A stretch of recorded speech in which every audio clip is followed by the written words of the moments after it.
we shall just head straight into our topic today, which is looking a little bit at echolalia and just touching on this topic because it is something that quite a few of our children, our young people and our adults actually engage in. So the first point to mention is what actually is echolalia. You may have seen it mentioned in reports, you may have heard professionals talk about it, but what actually does it mean?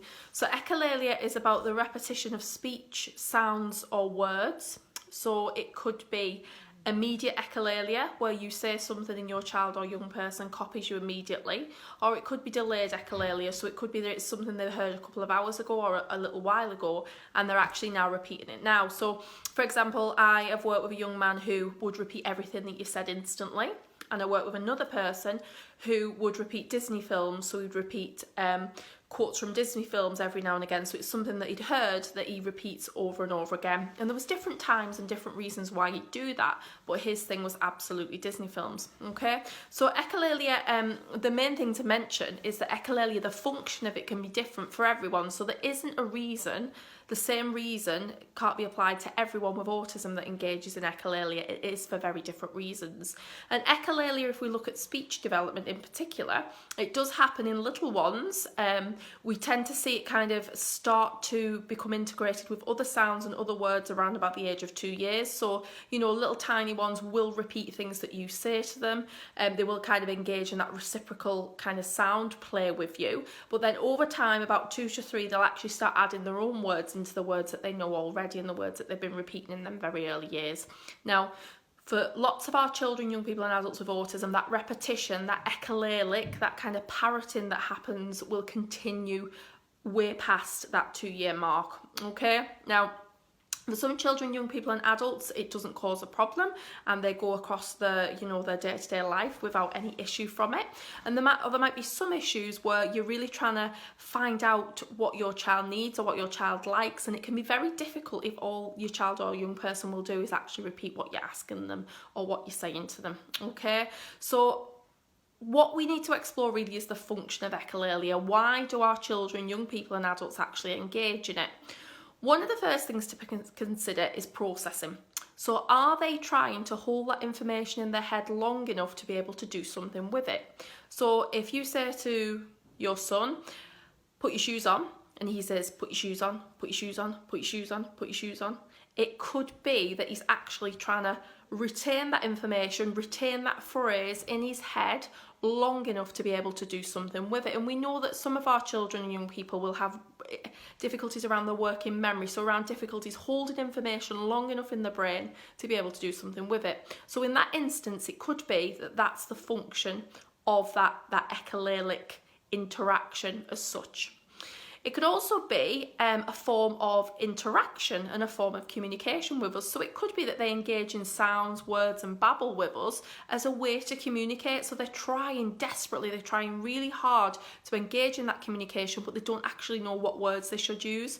So if you only have a limited vocab, you might go back to stock phrases, so phrases that you've used before that have got you some kind of reaction or got you a response. So, cookie please mum, or go in the car now dad.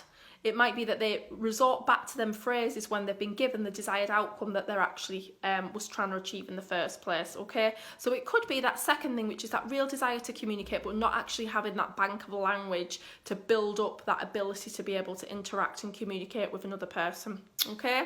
The third thing to always consider with echolalia is it a sensory cause?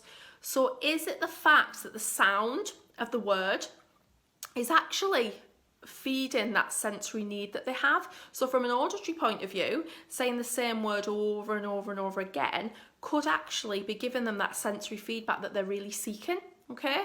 Or it could be that actually making a certain word with the mouth over and over again is giving them that oral feedback, okay? So we had a young man many years ago who would kind of hum. He would over and over again. He would take sounds that he'd heard on the TV and he would replicate them into this humming sound.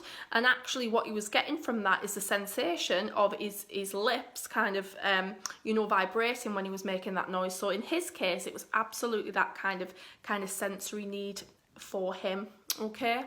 It could be that your child, young person or adult isn't understanding, so they're not actually understanding what you're asking them, or the information that you're giving them verbally or through your body language. Therefore, they resort back to that echolalia, okay?